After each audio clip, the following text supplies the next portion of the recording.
Hello guys, in this video I'm going to show you how to take a photo with the Insta360 Go camera. This is the Go3, but you can do this on any of the Insta360 Go devices. You just have to turn on the device.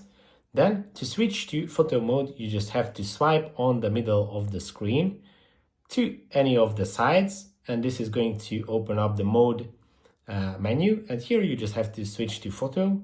And now when you click the record button, it's going to take a photo, and obviously you can set the photo type here, and you can also set the lens type. You can set it to ultra wide or you can set it to linear.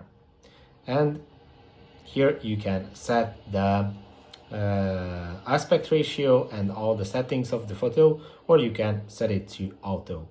So it's pretty easy to use. I hope this video was helpful for you. If it was, please consider sending a super thanks donation, and see you in the next one.